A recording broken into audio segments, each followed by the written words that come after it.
In today's video, I'm going to teach you how to use Trello for budgeting and expense tracking. By the end, you'll have a clean, organized Trello board ready to help you stay on top of income, bills, and day-to-day spending. Start by opening your browser and heading to Trello.com. You'll be working right from the homepage. If Trello asks you to sign in, go ahead and do that so your new budget board saves to your account. Next, look for the Templates option in the menu. Clicking Templates opens Trello's gallery of ready-made boards. Templates are a great shortcut because they come pre-structured with helpful lists and example cards, so you don't have to design a budgeting system from scratch.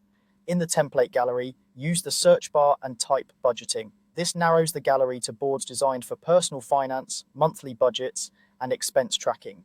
Using the search ensures you get a layout that already includes categories you'll likely need, like income, fixed expenses, and variable expenses. From the results, click on a budget template. Trello usually shows a preview so you can scan the lists and sample cards.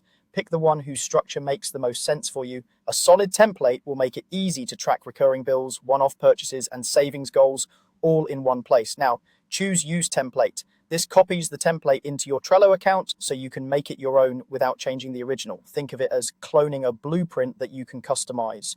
When prompted, type a title for your board. Clear naming helps you find it later and keep things organized. For example, you could use monthly budget and expenses, or budget 2025 Q1. If you plan to create a new board each month, consider a consistent format like budget, March 2025 for easy sorting. Select a workspace next. A workspace is where Trello groups your boards. For personal use, choose your personal workspace. If you're budgeting with a partner or a small team, selecting a shared workspace lets everyone collaborate and update expenses in real time. Finally, click Create.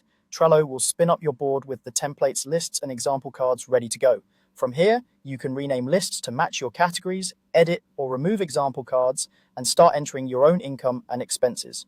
Labels, due dates, and checklists are especially useful for bill reminders and payment status. That's it. You went to Trello, opened templates, searched budgeting, picked a budget template, used it, titled your board, chose a workspace, and created it. You're ready to track spending with clarity and confidence.